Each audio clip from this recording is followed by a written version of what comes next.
Hello guys, രജനീസ് വെള്ളിക്ക് എല്ലാവർക്കും സ്വാഗതം. ഇന്ന് ഞാൻ വന്നിരിക്കുന്നത് ഒരു നോൺ വെജ് ആയിട്ട് തന്നെയാണ്. അതായത് ചിക്കൻ ആൻഡ് ചുരക്ക പാൽക്കറിയാണ്. നല്ല ടേസ്റ്റി കറിയാണ്.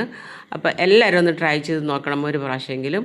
അപ്പോൾ കടായി അടുപ്പത്ത് വെച്ച് അതിനകത്ത് ആവശ്യത്തിന് വെളിച്ചെണ്ണ ഒഴിച്ച് ഒരു ടീസ്പൂൺ പെരിഞ്ജീരകം പൊട്ടിച്ച് അതിനകത്ത് ഒരു സബോള നല്ലപോലെ കനം കുറച്ച് അരിഞ്ഞ് ചേർത്ത് ഇളക്കി യോജിപ്പിക്കുക. അപ്പോൾ ഒരു കുറച്ച് ഉപ്പ് കൂടി ഇട്ടാൽ അതിൽ പെട്ടെന്ന് മൊരിഞ്ഞ് കിട്ടും. അപ്പോൾ ഉപ്പ് ഇട്ടിട്ട് ഒന്ന് ഇളക്കി യോജിപ്പിക്കുന്നത് തന്നെ മൊരിഞ്ഞ് വരും. അപ്പോൾ അതിലേക്ക് ഇനി അടുത്തത് വേണ്ടത് ജിഞ്ചർ ഗാർലിക്കാണ്. ജിഞ്ചർ ഒരു 3-4 അല്ലി വെളുത്തുള്ളിയും ഒരു കഷ്ണം ജിഞ്ചറും 3-4 പച്ചമുളകും ഇട്ട് ഇളക്കി യോജിപ്പിച്ചതിന് ശേഷം നമ്മൾ 2 ടീസ്പൂൺ ചിക്കൻ മസാല, 1/2 ടീസ്പൂൺ മുളക് പൊടി, 1/4 ടീസ്പൂൺ മഞ്ഞൾപ്പൊടി ഇതെല്ലാം ഇട്ട് ഇളക്കി യോജിപ്പിച്ച് പൊടിയുടെ ആ പച്ചമണമൊക്കെ ഒന്ന് മാറുമ്പോൾ ചെറിയൊരു നല്ല സ്മെല്ല് വരും.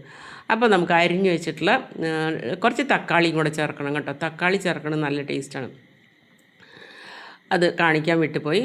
അപ്പോൾ ചുരയ്ക്ക വലിയ കഷ്ണങ്ങളായിട്ട് അരിഞ്ഞിട്ട് അടച്ച് വെച്ച് കുറച്ചും കൂടി ഉപ്പും കൂടി ഇട്ടിട്ട് നല്ല പോലെ വേവിച്ചെടുക്കുക. അടച്ച് വെച്ച് വേവിക്കുക. ഒരു 5-10 മിനിറ്റ് വരെ അടച്ച് വെച്ചിട്ടുണ്ടെങ്കിൽ ഇത് നല്ല പോലെ വെന്ത് കിട്ടും.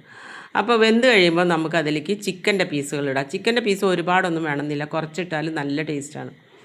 അപ്പോൾ അങ്ങനെ കുറച്ച് ചിക്കൻ്റെ പീസ് ഇട്ടിട്ടുണ്ട്. ഇട്ട് തിളച്ച് എല്ലാം കൂടി നല്ല പോലെ യോജിച്ച് വരുമ്പോൾ നമുക്കതിൽ ഒരു കപ്പ് ഒന്നുകിൽ തേങ്ങാപ്പാൽ അല്ലെങ്കിൽ പശുവും പാൽ അല്ലെങ്കിൽ പാക്കറ്റ് പാൽ, എന്ത് പാലായാലും കുഴപ്പമില്ല, ഒഴിക്കാം. ഒഴിച്ച് ഒന്ന് കുറുകി വരണം. ഒന്ന് തീ ഫ്ലെയിം കൂട്ടിയിട്ട് ഒന്ന് കുറുകി വരണം. കുറുകി വരുമ്പോൾ നമുക്കതിലേക്ക് കുറച്ച് മല്ലിയിലയും കൂടി ഇടാം.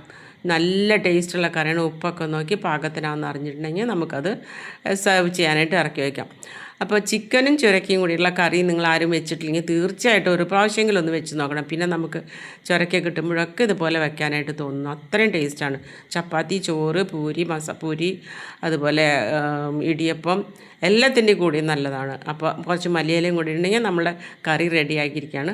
അപ്പോൾ എൻ്റെ ചാനൽ സബ്സ്ക്രൈബ് ചെയ്യാത്തവർ തീർച്ചയായും സബ്സ്ക്രൈബ് ചെയ്യുക. മറ്റുള്ളവർക്ക് ഷെയർ ചെയ്യുക, ലൈക്ക് തരിക. അപ്പോൾ ഇനിയും ഇതുപോലെ നല്ല നല്ല വീഡിയോസായിട്ട് വരാം. നല്ല ടേസ്റ്റി ഫുഡാണ് ഇത്. എല്ലാവരും ട്രൈ ചെയ്യണം തീർച്ചയായിട്ടും. Okay, bye.